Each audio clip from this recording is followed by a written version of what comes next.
Humingi na ng sorry ang beauty queen na si Krishna Gravides matapos kumalat ang video na kasama niya ang anak ni Kim Atienza na si Eman Atienza, isang influencer habang kumakasa sa Guess the Bill Challenge sa TikTok habang nasa birthday dinner sa isang mamahaling Japanese restaurant.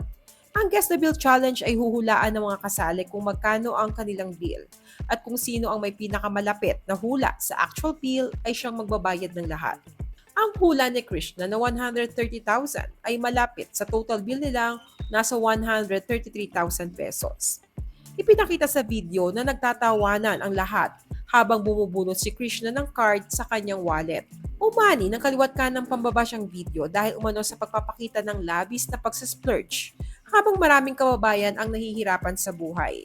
Through her Instagram broadcast channel nitong September 25, pagkagising pa lang ay humingi na agad ng sorry si Krishna Gravides sa mga nadismaya sa ginawa nila at sinabing she might have disappointed some of her followers at humingi siya ng tawad. Si Krishna kasi ang magre-represent sa Pilipinas sa darating na Miss World 2025 pageant, makalipas niyang koronahan bilang Miss World Philippines 2024. Kaya may expectation ang mga tao sa kanyang self-representation sa publiko. Paliwanag pa ni Krishna, I just want to make it clear na satire lang po ito. I didn't pay for anything. I can't afford and I will never spend an amount like that for a dinner. It was my friend's birthday dinner and girls' night out. We were just having fun and hopping on the trend. Sa kanyang statement, ipinaliwanag ni Krishna na lumaki siyang mahirap at alam niya ang kahalagahan ng pera. Wala po talaga akong binayaran that night. Wala po akong kakayahan to pay an amount like that. I don't even celebrate my own birthday to save money. Yes, laki po ako sa hirap and hindi din ako mayaman. As of the moment, hindi ko po yun ikinaila ever.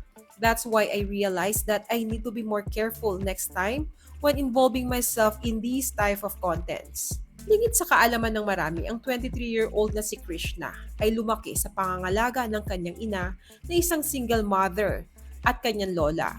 Sa kabila ng challenges sa buhay ay labis ang pasasalamat ni Krishna sa mga sakripisyo ng kanyang lola at ina para sa kanya. Sa paglobo ng issue na ito ay may natutunan daw si Krishna na next time ay iingatan niyang ma-involve sa ganitong uri ng contents, lalo pat may reputasyon siyang dapat ingatan bilang beauty queen.